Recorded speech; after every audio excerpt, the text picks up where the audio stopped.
आइए आज शुरुआत करते हैं एक ऐसे टॉपिक की जो बहुप्रतीक्षित था, काफ़ी दिनों से चर्चा में था। सब आ जाएगा, प्रॉफिट लॉस नहीं आएगा। तो आज इस डर को ख़त्म करते हैं और आपको समझाते हैं कि प्रॉफिट लॉस में ऐसा कुछ है ही नहीं है जिसके बारे में कहा जा सके कि भाई ये नहीं आएगा। क्यों नहीं आएगा? क्वेश्चन ही तो है, और कुछ होता है इसमें। बस होता क्या है, प्रॉफिट लॉस में हमेशा कॉन्सेप्ट यूज नहीं करना चाहिए। सूत्र पे ही चलिएगा तो कहीं ना कहीं फंस जाइएगा। कभी कभार लीक से हटकर चलना भी अच्छा होता है। तो प्रॉफिट लॉस कुछ ऐसा ही है। और सबसे बड़ी गलती क्या होती है, प्रॉफिट लॉस का कोई भी क्वेश्चन आप पूरा एक साथ मत पढ़ें कभी भी, क्योंकि पूरा क्वेश्चन आप पढ़ेंगे वहीं पे कंफ्यूज हो जाएंगे। ठीक है, तो प्रॉफिट लॉस का कोई भी क्वेश्चन पढ़ें, थोड़ा सा पढ़ें, उसको सॉल्व कर डालिए, फिर आगे पढ़िए, फिर सॉल्व कर डालिए। लास्ट तक आपके उत्तर को आने में कोई समस्या नहीं होगी, आंसर एकदम एग्जैक्ट आपका आ जाएगा।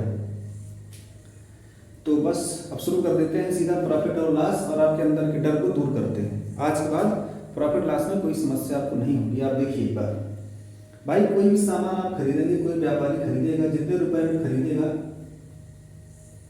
वो उसका हो जाएगा क्रय मूल्य। क्या हो जाएगा? क्रय मूल्य हो जाएगा। क्रय मूल्य को हम सीपी लिख सकते हैं, अर्थात कास्ट प्राइस होता है ये। अब इसमें अगर उसने कुछ खर्चा कर दिया, इन केस वैसे नहीं खर्चा किया तो सीपी यही है। अगर मान लो उसने अलमारी खरीद ली, उसको ढो करके ले आया, उसके बाद मरम्मत पे खर्चा कर दिया, तो अगर कुछ खर्चा कर दिया, जैसे 20 रुपये और खर्चा कर दिया, ये भी जुड़ जाएगा इसके सीपी में। अर्थात अब उसका क्रय मूल्य क्या हो गया? 120 रुपये। अब वो बेचेगा तो इससे ज़्यादा में ही बेचने की कोशिश करेगा, तो ज़्यादा में बेचेगा तो उसको लाभ होगा, प्रॉफिट होना ही होना है। इन केस परिस्थिति बस यदि उसको कम में बेचना पड़े तो उसकी हानि होगी। जैसे 110 में बेचा तो हानि है उसकी, और इसी सामान में 140 में बेचा तो उसका लाभ है। ठीक है, तो हानि लाभ तो हम देख कर बता सकते हैं, और कितना होगा ये भी हम निकाल सकते हैं। भाई माइनस कर देंगे, निकल जाएगा। अगर हानि लाभ का परसेंटेज पूछता है तो बिल्कुल भी चिंता मत करिए, थोड़ा सा एक कदम आगे बढ़ जाइए। जैसे अगर 110 में बेचा है तो 10 रुपये की हानि हुई है, या जो भी लाभ हुआ है चाहे हानि हुई है, उस लाभ या हानि को यहाँ लिख दो। लाभ या हानि गुणे 100 कर दीजिए, और बटा आपका वही सीपी लिख दीजिए, क्योंकि जो भी होगा वो आपके क्रय मूल्य पे ही होगा। बस लाभ और हानि का परसेंटेज निकल गया। अगर इस तरह से संबंधित कोई सवाल आता है, तो कोई भी क्वेश्चन बना दिया उसने, तो आप आसानी से बता देंगे। मतलब अगर उसने नंबर दे दिया तो परसेंटेज हम निकाल सकते हैं। लेकिन मान लीजिए कभी उसने परसेंटेज दे दिया और कहा कि नंबर बताइए, 10% लाभ हो रहा है, क्रय मूल्य इतना है, विक्रय मूल्य बताइए, विक्रय मूल्य इतना है, क्रय मूल्य बताइए। तब के लिए भी फार्मूला है, आप उसको अप्लाई कर दीजिए, कोई दिक्कत नहीं है। हर चीज़ के लिए इलाज है।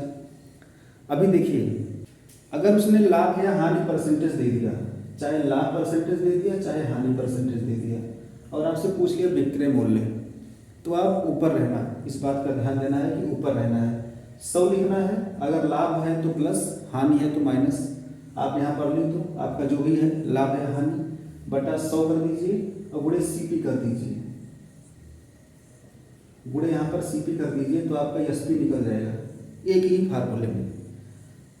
बस यहीं पर ध्यान देना है। अगर लाभ हुआ रहेगा तो प्लस रहेगा, हानि होगी तो माइनस रहेगा, और सीपी यहाँ लिखोगे तो एसपी यहाँ निकलेगा, मतलब विक्रय मूल्य निकल जाएगा।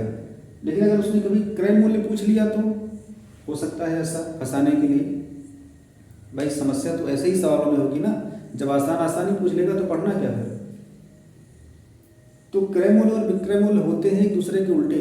जब बेचना और खरीदना विपरीत है, आप इस सूत्र को भी उल्टा कर दीजिए। जैसे यहाँ पर एसपी लिखा तो सीपी लिख दीजिए, बराबर 100। आप जो नीचे लिखा है इसको ऊपर लिख दीजिए, लिख दिया, इसको नीचे कर दो। 100 प्लस लाभ है तो प्लस, हानि है तो माइनस, यहाँ पर लिखो जो भी लगाना हो, और अपना ये लिख दीजिए, गुणे यहाँ पर एसपी कर दीजिए, लग गया सवाल। इससे ज़्यादा तो कुछ पूछ ही नहीं सकता। जहाँ तक फंसाने की कोशिश करेगा इतना नहीं फंसा देगा वो। नहीं, अब इसमें नहीं फंसना है। अभी इस सूत्र को देख लिया, अब इस पर थोड़ा सा अभ्यास करेंगे, और यह अभ्यास चलेगा 2-3 दिनों तक। आप सभी लोगों का अभ्यास चलता रहेगा तो पूरा डर दूर हो जाएगा, एक कॉन्फिडेंस आएगा कि लाभ हानि चाहे जहाँ से आ जाए। ठीक है ना, निडर होकर लगाइएगा तो वैसे भी आ जाएगा। थोड़ा बहुत समस्या हो रही होती है तो कहीं ना कहीं से रास्ता निकल जाता है, साहस होना चाहिए बस। तो अब लाभ हानि से जितने प्रकार के सवाल बनते हैं हम सबको सब पे ध्यान देंगे। शुरुआत से ही करते हैं, उसके बाद तो ये अभ्यास चलता रहेगा। तो चलिए पहला सवाल देखिए, जिसमें आपको लगभग सारे सूत्रों की आवश्यकता पड़ जाए, है ना। सूत्र आपने देख लिया, फार्मूला देख लिया है, इसका यूज भी देखिए। जैसे क्वेश्चन है, गुरप्रीत 1955 में घड़ी बेचने पर एक पर 15% लाभ होता है, 15% हानि होती है। पूरे सौदे में लाभ कितना होगा या हानि कितनी होगी आपको बताना है। चलिए, तो उन्होंने कहा कि एक बार 15% प्लस हो रहा है, एक बार 15% माइनस हो रहा है। ठीक है, विक्रय मूल्य बता दिया 1955, क्रय मूल्य नहीं बताया, तो कोई बात नहीं, हम यहाँ से निकाल लेंगे। फार्मूला अपने पास है, निकाल लेते हैं। 100 ऊपर रख देंगे बटा, अगर 15% प्लस हो रहा है, 100 में 15 जोड़ेंगे तो 115 आ जाएगा, मल्टीप्लाई 1955। इसको साल में करेंगे तो 17 बार कटेगा, मल्टीप्लाई करेंगे 1700 आ जाएगा। सीधी सी बात है, ये तो आपकी कैलकुलेशन पे डिपेंड करता है कितना तेज लगा सकते हो। एक घड़ी 1700 में खरीदी गई थी। दूसरी देखिए, 100 करेंगे, अब की बार 15% माइनस है, 100 में से 15 माइनस करेंगे 85, मल्टीप्लाई 1955। इसको करेंगे तो 23 बार कटेगा, 23 को करेंगे 2300 आ जाएगा। इन दोनों को जोड़ लीजिए 4000, मतलब घड़ी खरीदी गई थी 4000 में। 1955 में एक बेच रहा है, 2 कितने बेच रहा है वो? 2 बेच रहा है 3910, मतलब ये इसका सीपी है, ये इसका एसपी है। खरीद रहा है 4000 में, बेच रहा है 3910 में, तो सीधी सीधी हानि हो रही है 90 रुपए की, है ना। माइनस कर लिया हमने। तो हानि परसेंट पूछा उसने, पूरे सौदे में कितना % लाभ हानि हो रही है, प्रतिशत बताइए। तो स्पीड में देखिए, 90 रुपए की हानि हो रही थी, मल्टीप्लाई 100 कर दीजिए, ये फार्मूला लगा करके। अपान कितने पे हो रही थी? 4000 पे, सीपी 4000 है, सारे जीरो कट गए, 9/4 आपका आंसर आ गया। 9/4% हानि हो रही है इस पूरे सौदे पर।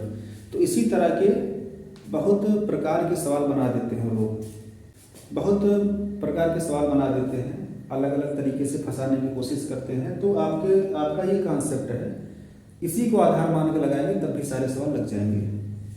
अभी 1-2 दिन तक ये अभ्यास चलेगा, जितने प्रकार के सवाल हो सकते हैं, जितना हम लगवा पाएंगे आपको सॉल्व करा देंगे। तो बाकी तो आप पे डिपेंड करेगा, ठीक है। ये फार्मूला आप जरूर उतार लें।